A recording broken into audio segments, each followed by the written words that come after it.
அனைவருக்கும் வணக்கம். ராமநாதபுரம் மாவட்டம் முதலூர் மற்றும் விருதுநகர் மாவட்டம் சிறுவில்லிபுத்தூர் இந்த இரண்டு ஊர்களிலும் பிசி எம்பிசி மக்களுக்கு நடந்த அநியாயங்களை அரசாங்கத்துக்கும் மக்களுக்கு தெரியப்படுத்துறதுக்காண்டி இந்த வீடியோவை நான் பதிவு பண்றேன். விருதுநகர் மாவட்டம் சிறுவில்லிபுத்தூர்ல கிட்டத்தட்ட 40-50 வருஷமா மீன் கடை ஹோல்சேல் வியாபாரம் வச்சு நடத்திக்கிட்டு வராங்க. பிசி எம்பிசி மக்கள் பட்டியலின மக்களும் நடத்திக்கிட்டு வராங்க. இவர்களை சார்ந்துதான் ஹோல்சேல் கடை வச்சிருப்பது பிசி எம்பிசி மக்கள். அவர்களிடமிருந்து மீன்களை வாங்கி பட்டியல் சமூக மக்கள் ஏழை மக்களும் வியாபாரம் பண்ணிட்டு வராங்க. அங்குள்ள விடுதலை சிறுத்தை மாவட்ட செயலாளர் எனக்கு மாமூல் தரணும், 5 லட்சம் ரூபாய் பணம் கொடுங்க, நாங்க கூட்டம் நடத்த போறோம் அப்படின்னு சொல்லி கேட்டிருக்காரு. உடனே அது நாங்க தர முடியாது, நாங்களே கஷ்டப்பட்டு தான் வியாபாரம் நடத்துறோம் அப்படின்னு சொல்லியிருந்தாங்க. முதல்ல இவர் தர முடியாது அப்படின்னு சொன்ன உடனே இரவோட இரவாக அந்த கடைகள் வாசல்ல முள்வெளிகளை வெட்டி இந்த விடுதலை சிறுத்தை மாவட்ட செயலர் நின்று போடுறாரு. எவ்வளவு பாருங்க கீழ்த்தரமான செயலை பார்த்தீங்களா? மக்கள் அனைவரும் அனைத்து சேனல்கள்லயும் இந்த வீடியோ நீங்க பார்த்திருப்பீங்க. ஒரு விடுதலை சிறுத்தை மாவட்ட செயலாளர் மாமூல் தரல அப்படிங்கிற காரணத்துக்காண்டி உடைமரங்களை வெட்டி அந்த வியாபாரிகளுடைய வாழ்க்கையை கெடுக்கணும், தொழிலை கெடுக்கணும் சொல்லி போட்டிருக்காங்க. அதுல பாத்தீங்கன்னா பிசி எம்பிசி மக்களுடைய கடைகள் மட்டும் இல்ல, பட்டியல் சமூகத்துடைய கடைகளும் இருக்கு. அந்த பட்டியல் சமூகத்தை சேர்ந்தவங்க, அந்த விடுதலை சிறுத்தை கட்சியை சேர்ந்தவங்களே இவர் பண்றது தப்பு, ஆனா நாங்க என்ன பண்ணணும்னு தெரியல அப்படின்னு சூழல்ல இருக்காங்க. அந்த 60 வயசு முதியவர் என் கடை வாசல்ல இந்த மாதிரி முள்வெளிகளை வெட்டி போட்டாருன்னு சொல்லி கம்ப்ளைண்ட் பண்ண போயிருக்காரு. உடனே இந்த விடுதலை சிறுத்தை மாவட்ட செயலாளர் விசாரணை கூப்பிட்ட உடனே விடுதலை சிறுத்தை மாவட்ட செயலாளர் மீது எவ்வளவு தைரியம் விசாரணைக்கு கூடுவீங்க, எஃப்ஐஆர் போட்டுவீங்களா அப்படிலாம் காவல் நிலையத்தில் போய் பேசியதாக தகவல். அதன் பிறகு காவல்துறை பேசி முடிச்சு சரி இது பிரச்சனை வேண்டாம், இனி அப்படி நடக்காதுன்னு சொல்லி அனுப்பிய பிறகு இரவு விடுதலை சிறுத்தை மாவட்ட செயலர் என்னை சாதி சொல்லி திட்டாரு அப்படின்னு சொல்லி இந்த 60 வயசு பெரியவர் மீது புகார் கொடுக்கிறார். அவரை பார்க்கவும் இல்லை, அவர்கிட்ட பேசவும் இல்லை. உடனடியாக இவர்கள் இருவர் மீது, இந்த பெரியவர் மீது எல்லாம் வழக்கு பதிவு பண்றாங்க. ஏன்னா விடுதலை சிறுத்தை மாவட்ட செயலரை சொல்லிட்டாங்களே, ஏன்னா அவங்க அடுத்தடுத்து ஏன்னா அதிகாரிகளுக்கு வேற வழி இல்ல. அதிகாரிகளை நான் தான் சொல்றேங்களா, தமிழ்நாடு இவங்க ஒரு சில பேர் விடுதலை சிறுத்தையில எல்லாத்தையும் சொல்லல, ஒரு சில பேர் மிரட்டுறாங்க. அப்ப தொல் திருமாவளவன் இவர்களை ஏன் கண்டிக்க மாட்டேக்காரு? இந்த மாதிரி எல்லாம் பண்ணாதீங்க, கட்சி மீட்டிங் இருக்குன்னா, கட்சியில நீங்க இருக்கீங்கன்னா நீங்க சம்பாதிக்கிற பணத்துல எங்களுக்கு டொனேஷன் கொடுங்க, கட்சி விழா நடத்துங்க, ஏழை எளிய மக்களில் வயிற்றுல அடிக்காதீங்க, தொழிலை கெடுக்காதீங்க, அது நமக்கு கெட்ட பேராயிரும் நம்ம கட்சிக்குன்னு சொல்லி விடுதலை சிறுத்தைகள் தலைவர் திரு தொல் திருமாவளவன் ஏன் கண்டிக்க மாட்டேக்காருங்கிறது எனக்கு தெரியல.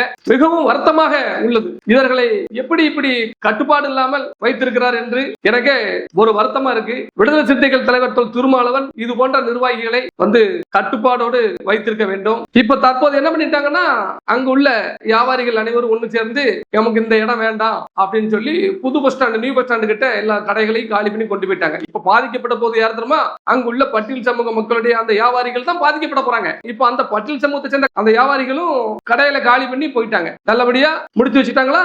அப்ப இது போன்ற நபர்கள் மீது மாவட்ட காவல்துறை உடனடி நடவடிக்கை எடுக்கணும். மக்கள் அடியா ஒரு கடைக்கு முன்னாடி மாண்புமிகு சிஎம் அவர்கள் அந்த வீடியோவை நீங்க பாருங்க.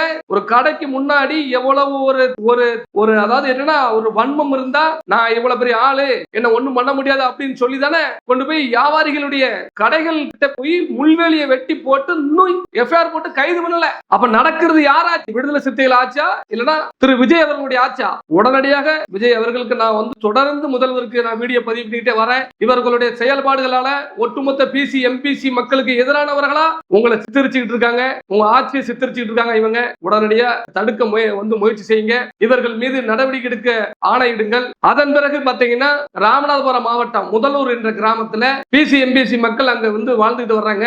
அந்த பகுதியில அவர்களுடைய இடத்தை இது எங்களுடைய இடங்கள் அப்படின்னு சொல்லி சர்வேரை கூட்டு, அரசு அதிகாரிகளை கூட்டு காவல்துறை முன்னாடி அளக்குறாங்க. அந்த அளந்த இடத்துல கல் போடுறாங்க. அப்போ ரோடு சாலை பகுதி வந்துருது. சாலைனா அது இவங்க கொடுத்த பகுதி. அந்த பகுதியில அதை சாலைக்காங்க மக்கள் பயன்பாட்டுக்காண்டி இந்த பிசி எம்பிசி மக்கள் கொடுத்திருக்காங்க. அப்ப அளவு இங்க வரைக்கும் வரும்போது சர்வேர் வரும்போது அப்ப இவங்களா பெரிய மனசு பண்ணி இந்த வேண்டாம், சாலையில் கல் நட்ட வேண்டாம் அப்படின்னு சொல்லியிருக்காங்க.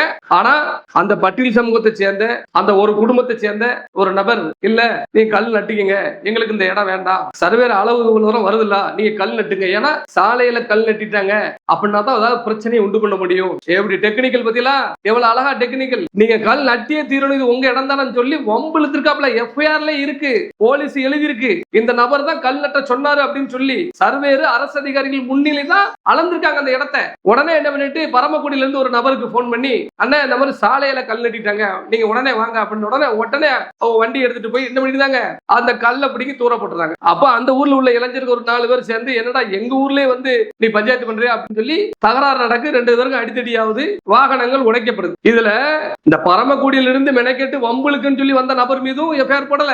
அந்த கல்ல நட்ட சொல்லி பிரச்சனை பண்ணி திருப்பி கல்ல முடிக்கி போட்டு அவர்கள் மீதும் எஃப்ஐஆர் போடல. ஆனா அங்க உள்ள பிசி எம்பிசி மக்கள், தேவர் மக்கள் மீது, கோனார் மக்கள் மீதும் எஃப்ஐஆர் போட்டு அந்த கோனார் சமூகத்தை சேர்ந்தவரும் தேவர் சமூகத்தை சேர்ந்தவரும் சிறையில் இருக்காங்க. அப்போ எந்த அளவுக்கு இவங்களுடைய அநியாயம் நடக்குது பாருங்க. எந்த அளவுக்கு அதிகாரத்தை இப்ப பட்டியல் சமூகமா இவர்களுடைய அதிகாரம் கொடிகட்டி பறக்கு என்ற ஒரு மிதப்பில் இவர்கள் இப்படி காவல்துறை எல்லாம் மிரட்டி, அதிகார வர்க்கத்தை மிரட்டி, அப்பாவி பிசி எம்பிசி மக்கள் மீது தொடர்ந்து வழக்குகளை பதிவு செய்கிறார்கள். உடனடியாக மாண்புமிகு தமிழக முதல்வர் இதுக்கு முற்றுப்புள்ளி வைக்கணும் சொல்லி முதல்வரில் கலவரத்தை தூண்ட நினைத்தவர்கள் மீது உடனடியாக வழக்கு பதிவு செய்ய வேண்டும். அதே மாதிரி சிறுவில்லிபுத்தூர்ல வியாபாரிகள் தொழில் பண்ணக்கூடாது என்ற ஒரு நோக்கத்தில் முள்வெளிகளை வெட்டி போட்டு அராஜகம் செய்த விடுதலை சிறுத்தை மாவட்ட செயலாளரையும் கைது பண்ணணும், எஃப்ஐஆர் போட்டு சொல்லி நான் கேட்டுக்கொள்கிறேன்.